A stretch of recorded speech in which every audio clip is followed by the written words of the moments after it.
Quero ler o texto, irmãos. O nosso texto é Marcos 8,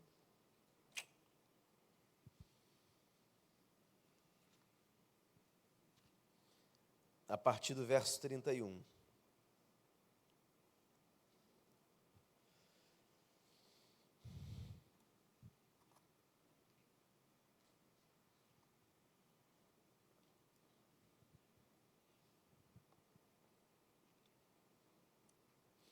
Diz assim o texto. Então ele começou a ensinar-lhes que era necessário que o Filho do Homem sofresse muitas coisas e fosse rejeitado pelos líderes religiosos, pelos chefes dos sacerdotes e pelos mestres da lei, fosse morto e 3 dias depois ressuscitasse. Ele falou claramente a esse respeito. Então Pedro, chamando-o à parte, começou a repreendê-lo.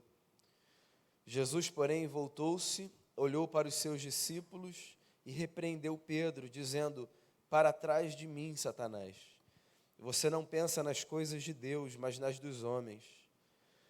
Então ele chamou a multidão e os discípulos e disse: se alguém quiser acompanhar-me, negue-se a si mesmo, tome a sua cruz e siga-me. Pois quem quiser salvar a sua vida, perderá. Mas quem perder a sua vida por minha causa e pelo Evangelho, a salvará. Pois que adianta o homem ganhar o mundo inteiro e perder a sua alma? Ou o que o homem poderia dar em troca da sua alma? Se alguém se envergonhar de mim e das minhas palavras nesta geração adúltera e pecadora, o Filho do Homem se envergonhará dele quando vier na glória de seu Pai com os santos anjos. Pai, esse é o texto que a gente tem, texto sagrado. O nosso coração está aberto para a gente receber a Tua palavra, ouvir de Ti, que o Senhor nos abençoe, que a Tua palavra faça frutificar no nosso coração o fruto dessa semente de vida que o Senhor um dia plantou dentro de nós, e que a gente cresça como homens e mulheres à semelhança de Jesus de Nazaré. Que o Senhor nos abençoe, que o Senhor perdoe os nossos muitos pecados, em nome de Jesus, amém. Muito bem, irmãos e irmãs, a gente está no terceiro encontro de uma série de reflexões que eu resolvi chamar de Sem Perder a Alma. Acho que um dos grandes desafios da vida é a gente conseguir trilhar a nossa jornada sem se transformar num tipo de gente que poderia ser descrita como gente que perdeu a alma. A gente passou 2 semanas falando sobre alguns caminhos a não serem percorridos, ou alguns elementos a serem abandonados na caminhada para que a gente não corra o risco de perder a alma. Por sinal, para que fique muito claro, quando eu falo sobre perder a alma, eu não falo sobre você perder a sua experiência de salvação ou alguma coisa do tipo. Tem menos a ver com céu e inferno escatológicos do que você pode imaginar. Quando eu falo sobre viver sem perder a alma, eu falo sobre o exercício diário que nós devemos fazer para que nós não sejamos mortos-vivos. Gente que caminha, que tem os órgãos vitais funcionando, que fala, que vai para o trabalho, que volta para casa, que dorme, que se alimenta, mas que parece que tem uma existência morta.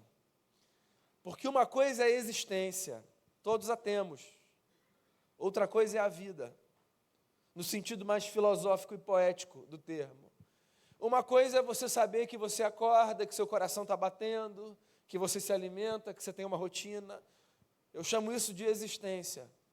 Vida é outra coisa. Vida eu chamo de a existência no compasso certo.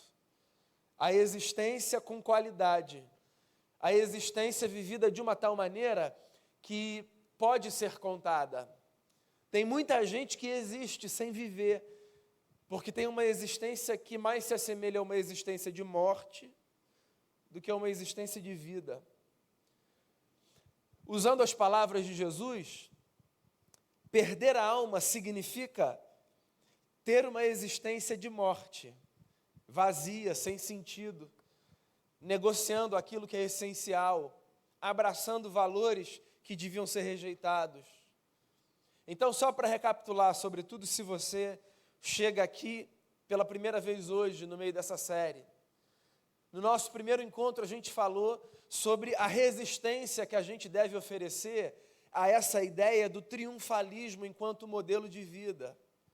Por triunfalismo, eu me refiro a essa convicção muito equivocada de que porque nós somos filhos de Deus ou qualquer outra coisa, nós precisamos vencer, vencer, vencer.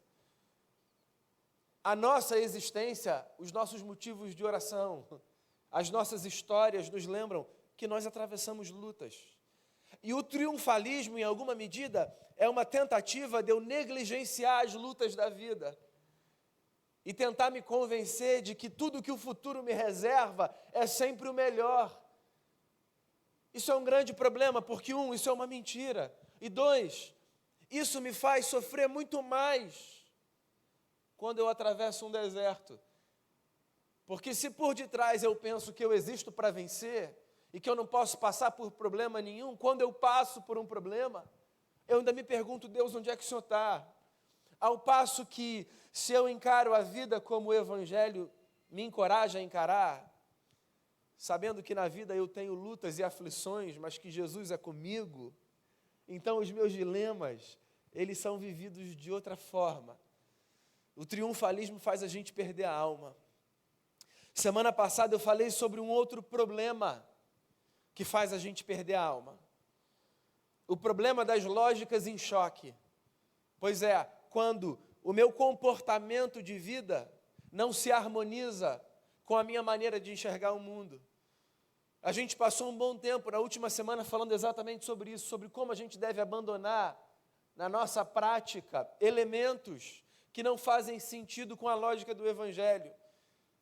E isso teve a ver na fala com a repreensão de Jesus a Pedro. Quando Pedro vê Jesus dizendo, é necessário que o Filho do Homem sofra e morra, Pedro diz, mestre, não, de forma alguma. Ele o repreende. E aí Jesus reage dizendo, arreda-te, Satanás. Você não cogita das coisas de Deus, você pensa nas coisas dos homens. Foi uma forma muito chocante de Jesus dizer assim, Pedro, cuidado com essa sua maneira de enxergar o mundo. Isso não faz sentido. Isso faz oposição ao que eu tenho ensinado a você. Pois eu queria avançar na nossa fala. E talvez chegar no texto que, nessa sessão, se apresenta como o coração da fala de Jesus.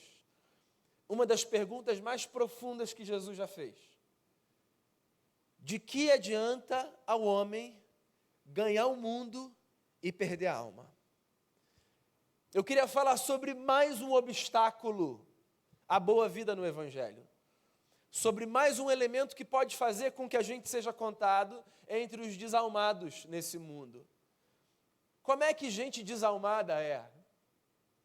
Eu falei sobre o triunfalismo, sobre as lógicas em choque, e hoje eu quero falar sobre a difícil relação que todo e cada indivíduo tem com um dos elementos mais corrosivos à vida, o poder. Bem, já dizem por aí no senso comum, certo? Se você quer conhecer uma pessoa, o que você faz? Dê poder a ela. Empodere alguém e você perceberá, possivelmente, elementos daquela identidade, daquela personalidade, daquele temperamento que antes você não tinha visto. Porque a relação do ser humano com o poder, ela é sempre muito tênue, muito delicada. E veja bem, para que ninguém fique de fora, quando eu falo sobre a relação do indivíduo com o poder, eu não falo apenas daqueles e daquelas que ocupam espaços grandiosos, que fazem parte do alto escalão de uma organização, de uma sociedade ou de qualquer estrutura. Todos nós somos gente de poder. Todos nós exercemos, ainda que no micromundo de alguma relação, algum nível de poder. O que significa que todos nós corremos o risco de sucumbirmos à tentação de fazermos do poder não um aliado na construção da nossa vida, mas um objeto de destruição e de encaminhamento para a nossa própria morte. Para início de conversa, não tem como a gente falar sobre o poder sem reconhecer o caráter ambíguo que está presente no poder.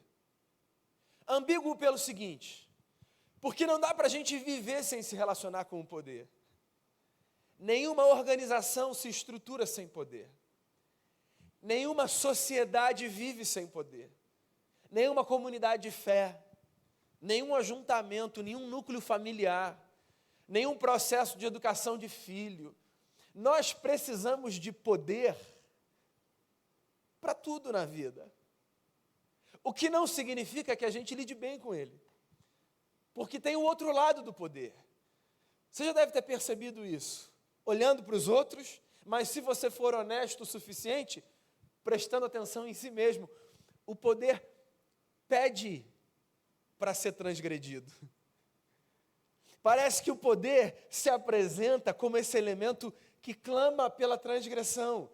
Ele exerce uma sedução tão grande sobre o ser humano, que ele é capaz de fazer com que, mesmo do alto da nossa segurança, e das análises que a gente faz, dizendo assim, não, eu sou uma pessoa boa, eu sou uma pessoa de bem, ele é capaz de fazer com que, de maneira muito sutil, a gente dê um passo atrás do outro, e quando a gente menos espera, a gente perceba o estrago que a gente provocou pelo mau uso dele. É possível que você pense, por exemplo, que apenas os maus sucumbem ao poder, e que os bons estão protegidos de uma relação distorcida com esse elemento. Mas a verdade, amigos e amigas, é que todos nós, deveríamos ter uma relação muito cuidadosa e muito reverente com esse elemento que faz parte da nossa vida. Eu queria apresentar a você 2 exemplos bíblicos. Um de um homem que a gente chamaria de bom e outro de um homem que a gente chamaria de mau, mas que tiveram ambos uma relação muito prejudicada no uso do poder. O homem mau é fácil a gente entender. Mas e os bons? E essa gente bacana como eu e você? Será que a gente sucumbe a essa tentação? Eu me lembro da história de José do Egito. O livro de Gênesis, se você não está familiarizado com o texto da Bíblia, é um dos livros, na minha opinião, mais fascinantes que a gente tem nessa biblioteca sagrada. O livro de Gênesis não é apenas o livro que relata a criação. Na verdade, poucos capítulos de Gênesis falam sobre a criação. Poucos. Há um pedaço muito pequeno do texto que fala sobre o início da história, que, por sinal, tem muito mais a ver com uma descrição do sentido do início da história do que com os métodos, os meios, mas essa é uma outra discussão. No Gênesis, a gente tem a narrativa da história de famílias. Basicamente, a maior parte do Gênesis fala de uma família, a família patriarcal. Abraão, Isaque, Jacó, José, já que eu quero chegar nele. A família que, numa tradição religiosa, muitos diriam assim, família modelo. Tem esse negócio? A gente olha para algumas famílias, não apenas no ambiente religioso, a gente olha para algumas histórias, e como a gente vê as histórias de fora, o que a gente diz? Se essas histórias são bacanas, parecem arrumadas, que família perfeita. Todo mundo no seu devido lugar, tudo arrumadinho. Quando a gente chega perto de qualquer família, o que a gente descobre? De perto ninguém é normal. Certo? Simples assim. Todos temos problemas, todos temos lutas, todos temos os nossos conflitos internos, os ajustes que precisam ser feitos nos relacionamentos. Então, se você olha Gênesis só na capa e diz assim, Gênesis é o texto da família patriarcal, é possível que você seja engodado e levado a pensar assim, um livro da família perfeita. Abraão, Isaque, Jacó, José. Se você olhar, meu amigo, dá até uma paz, porque você descobre que a sua família não é um grande problema. A quantidade de conflito, de dilema. Para encurtar uma longa história, porque o meu foco aqui do camarada bom é no José. O José é esse moço, penúltimo filho de uma família de muitos irmãos, que se viu objeto da predileção do seu pai. Pais e mães não têm filhos prediletos. Pais e mães, não respondam. Pais e mães não têm filhos prediletos. Todo filho é filho. O Jacó tinha. Você percebe que a família é mais problemática do que a sua? Você ama todos igualmente. Mas o Jacó, ele olhava para o José e ele não apenas pensava dentro de si, que menino. Ele externalizava isso. Então vamos combinar um negócio.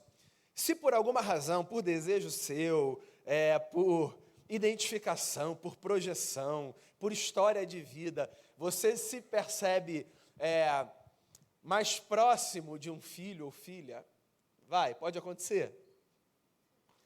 Não precisa externalizar isso não, vai dar um problema para essa geração. Por quê? Justamente porque ele era o filho mais amado, isso era externalizado, ele era o irmão mais o quê? Odiado. Ora, se um pai diz assim, esse é o filho mais amado, a consequência inevitável é, aqui temos o irmão mais odiado. Porque disputar o amor desse pai significa derrotar esse irmão. Então, na tentativa de ganhar um espaço no coração desse pai, eu não estou aqui para crucificar o Jacó, amava todo mundo, claro. Mas na tentativa de conquistar um espaço nesse coração, esses outros todos aqui, que ainda têm de lidar com a provocação do José, porque veja bem, o José é um camarada bom, mas o José é um camarada. Antes de ser bom, ele é camarada, certo? Ele é um homem humano, né? Não estou falando do gênero, ele é um ser humano. Então você acha que ele vivia assim numa santidade tal que ele não provocava os irmãos? Hora nenhuma. Você acha? Olha só para a sua casa, para os seus filhos. Você acha que o José não provocava os irmãos? E que ele lidava bem, ele falava, não, papai te ama. Para os outros? Ou que ele às vezes passava e falava, é homem, meu amigo, é gente, carne e osso. Não está no texto, mas a gente pode inferir com segurança. Irmão mais odiado. O ódio era tão grande que, encurtando a longa história, o José foi objeto de um planejamento maligno, porque quiseram matar o José. Quiseram matar o cara. Você querer matar um irmão, meu amigo. Bem, primeiro, você querer matar uma pessoa, já, sim, o ódio tem que ter dominado seu coração numa medida muito grande. Você querer matar uma pessoa que é seu irmão. No meio daquele grupo e daquele esquema de tentativa de homicídio, alguém recobrou a sensatez e disse assim, matar não, vamos só vender. Vamos vender como escravo. Matar é muito forte. A gente não consegue lidar com essa pressão. E aí o José é vendido como um escravo. E ele vai parar numa outra terra. Ele vai parar no Egito, que era a grande potência da época. E lá, depois de já ter sido odiado, quase morto e vendido como um escravo, ou seja, um homem livre vira um escravo numa terra que não é sua, ele ainda sofre outras injustiças. Então ele vai parar na casa de Potifar, que é um homem do alto comando do Egito.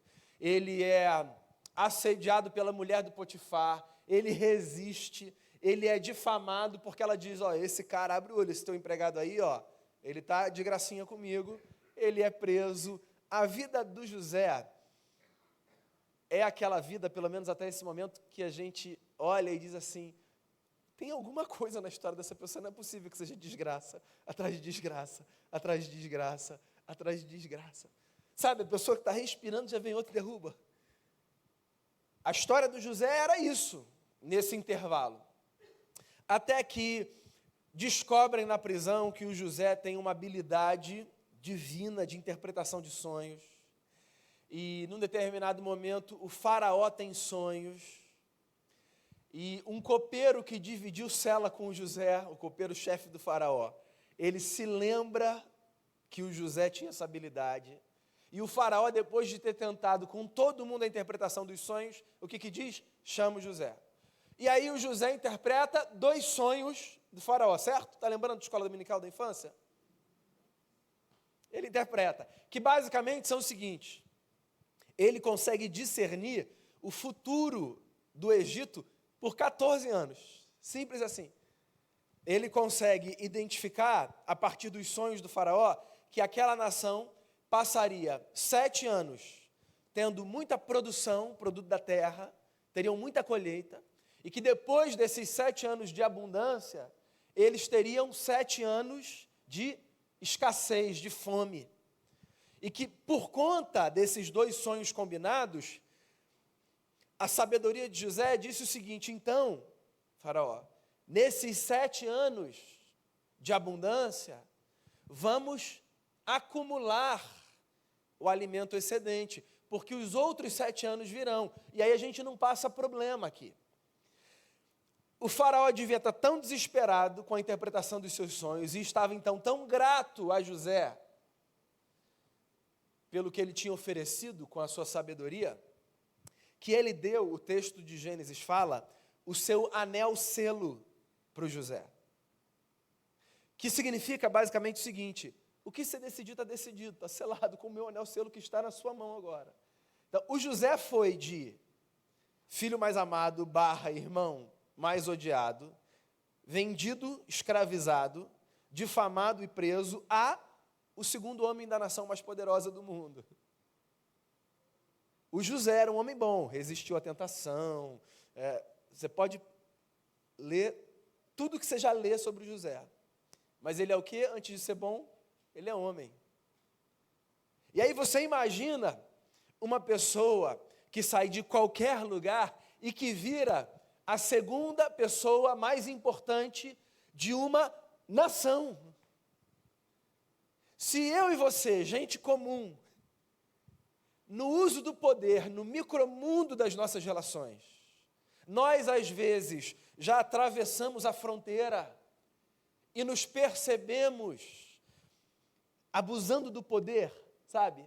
Às vezes dizendo falas muito simples, que deixam isso muito claro. Imagina o camarada que tem o anel, selo do faraó. Então foi assim. Nos 7 anos de abundância, todo mundo no Egito tinha comida. Só que todo o excedente da comida era recolhido pela administração do José. Então você tinha a sua plantação. O que sobrava, você tinha que dar da sua plantação para a administração do José. De tal forma que todo o excedente ia parar na mão do governo.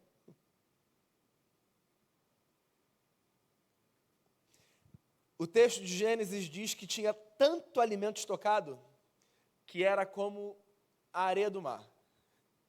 Eles pararam de contar. Eles pararam de contabilizar.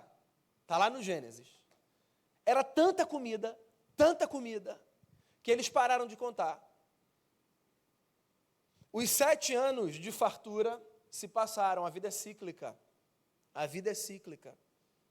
Nós que lidamos com o poder no macro ou no micromundo, precisamos nos lembrar, a vida é cíclica. E isso não deve ser uma fala de terror, não me leve a mal. É só uma constatação de sabedoria. Nós não necessariamente estamos no lugar em que estamos o tempo todo. E nós não temos a caneta pesada que nós temos o tempo todo. E nós não temos o dinheiro que temos necessariamente o tempo todo. E a falsa sensação que ele nos dá de que nós somos mais poderosos o tempo todo. E nós não ocupamos uma posição de destaque o tempo todo. Os 7 anos se passam e a fome vem. Daí, você sabe o que o José, olha só, não sei se esse capítulo você conhece da história dele, e eu não estou aqui para difamar o José, de forma alguma. Mas eu não sei se você já leu Gênesis com atenção. Quando os 7 anos de abundância acabam e vem os 7 anos de escassez, sabe o que o José faz? Aquele excedente todo de comida que tinha, você acha que ele dá para o cara que produziu? Ele vende.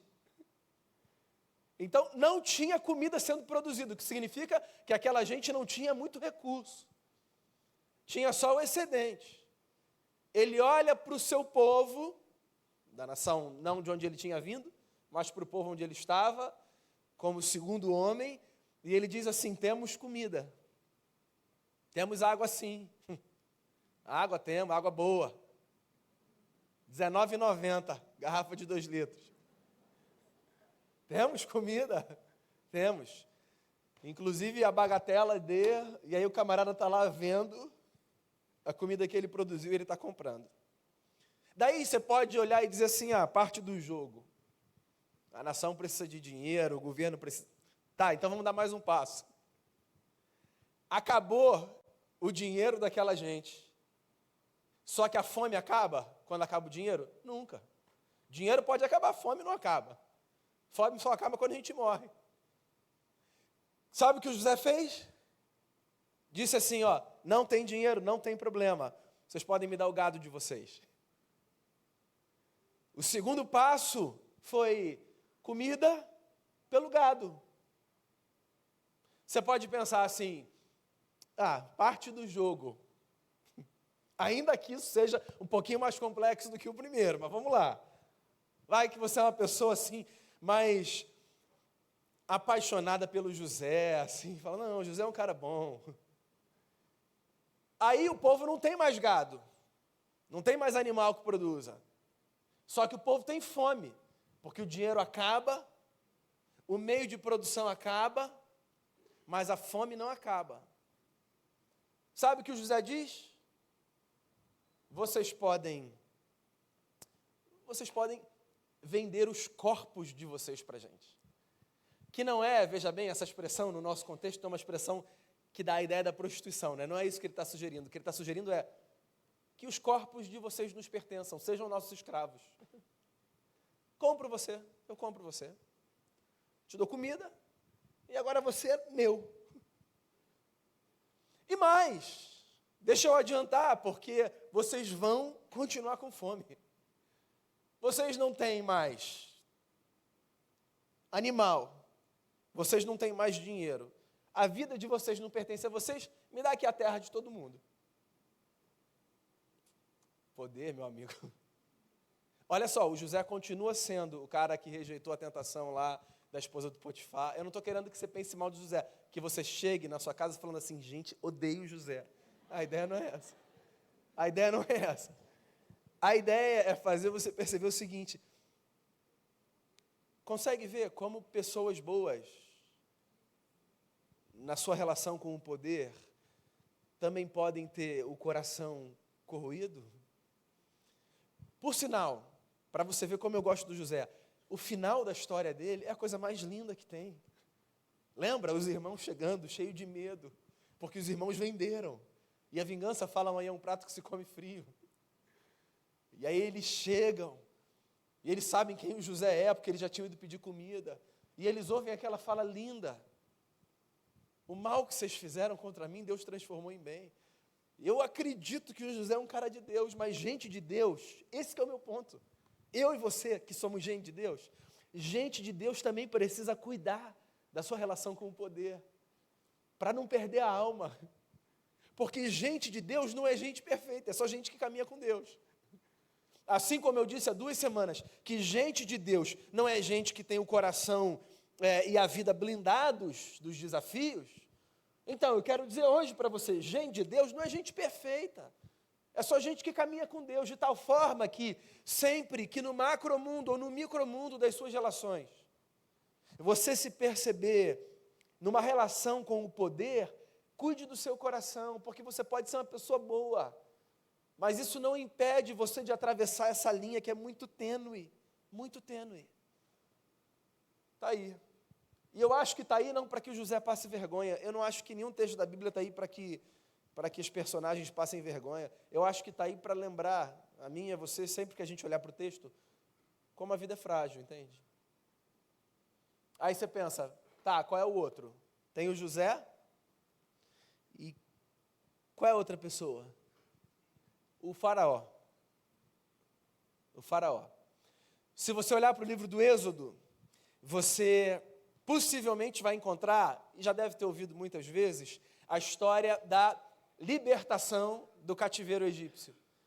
Quando o povo de onde José vem, que é escravizado pelos egípcios, depois de 400 anos de cativeiro, se percebe livre pela poderosa mão do seu Deus. Você já deve ter ouvido falar do episódio das pragas, as 10 pragas.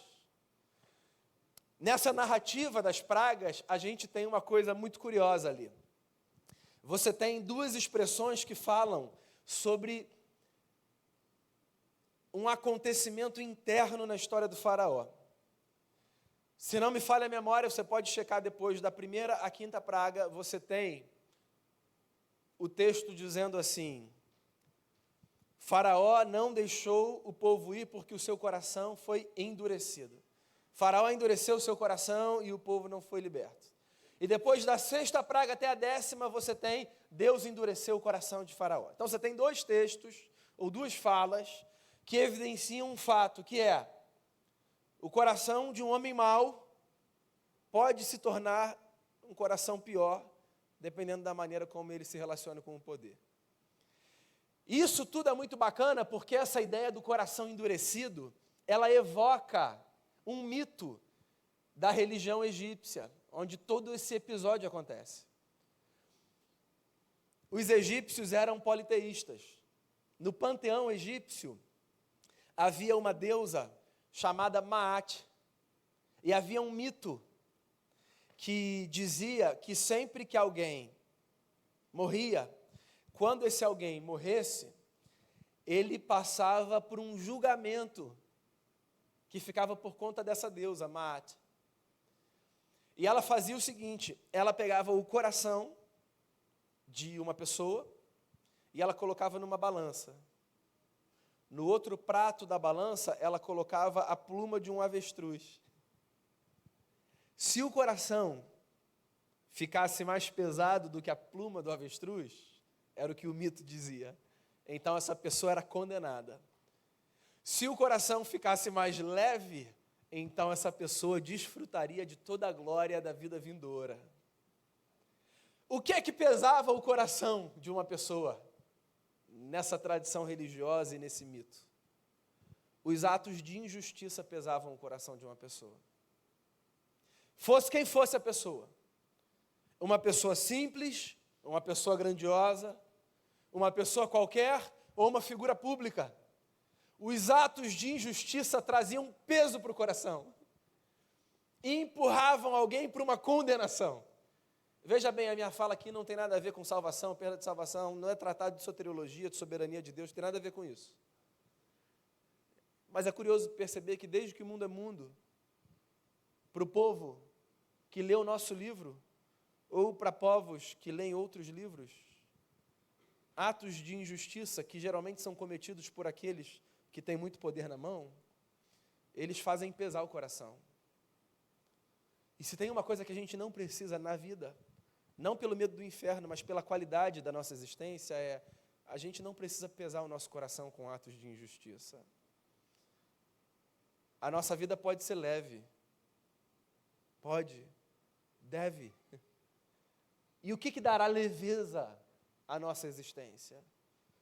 O que dará leveza à nossa existência, dentre tantas coisas, é uma boa relação com esse elemento tão necessário, porque indispensável, mas tão perigoso.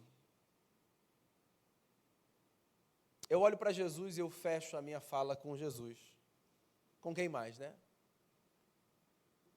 E eu fico pensando, que tipo de vida Jesus viveu?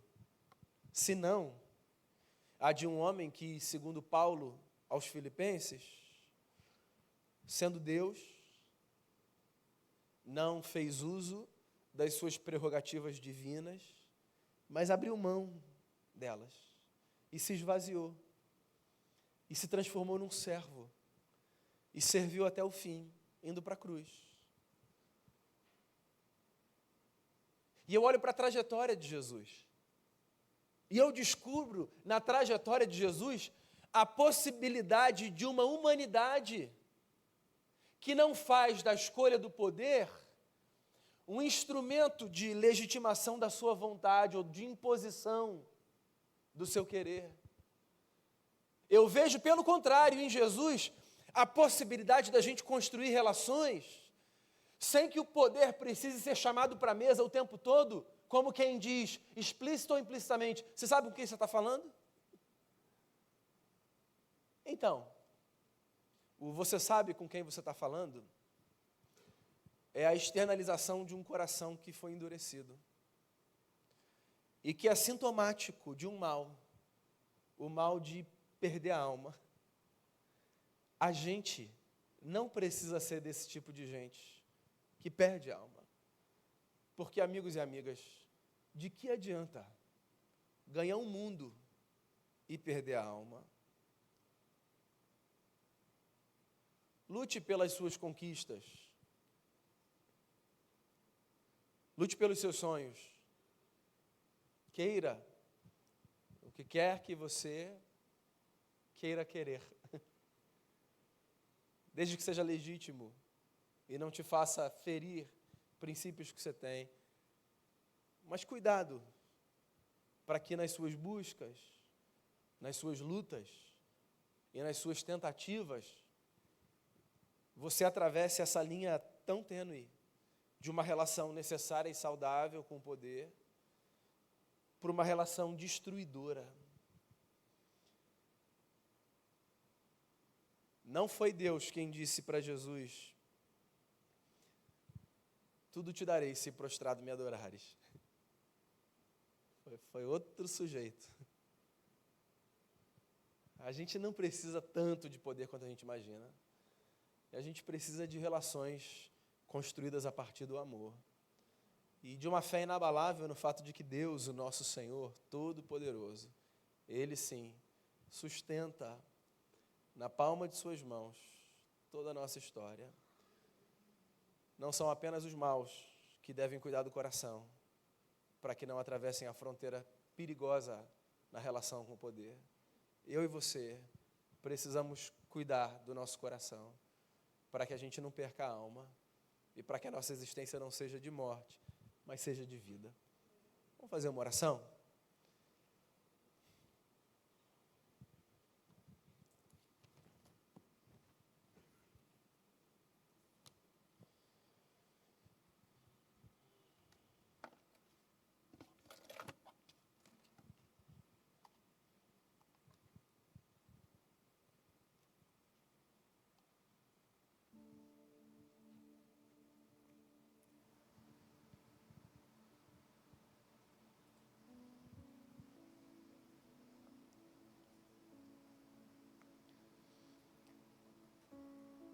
Ouça essa oração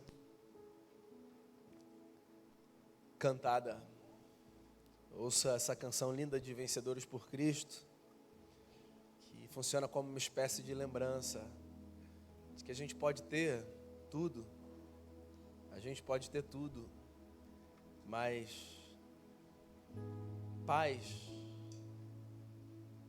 que às vezes é o que a gente perde tentando buscar poder, paz é quando Jesus entra, rearruma a casa e devolve a leveza para o coração.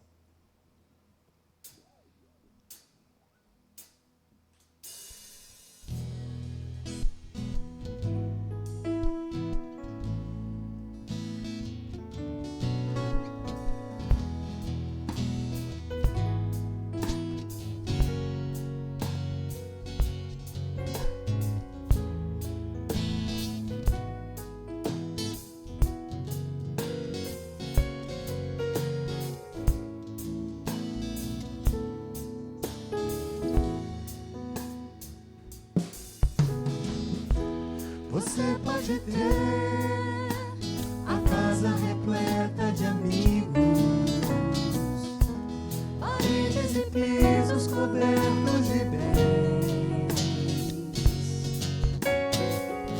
Ter um carro do último tipo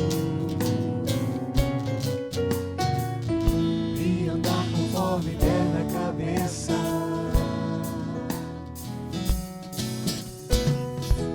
Ou pode até ser um cara que vive apertado, até mesmo dentro de uma lotação, curtindo assim mesmo o fim de semana e andar conforme der na cabeça.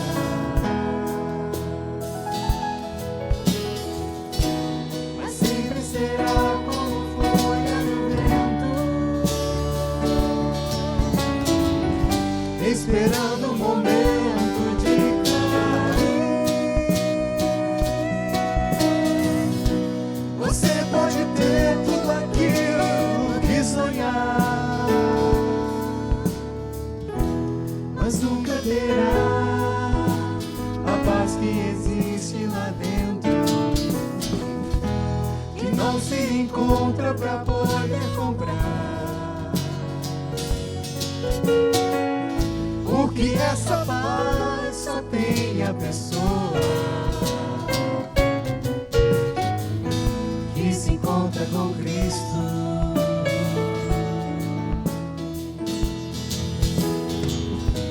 Mas sempre será como folha no vento, esperando o momento de cair. Você pode ter tudo aquilo que sonhar, mas nunca terá a paz que existe lá dentro, que não se encontra pra poder honrar. Porque essa paz só tem a pessoa que se encontra com Cristo.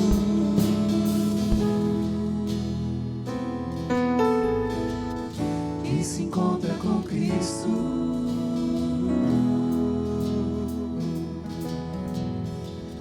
Que se encontra com Cristo.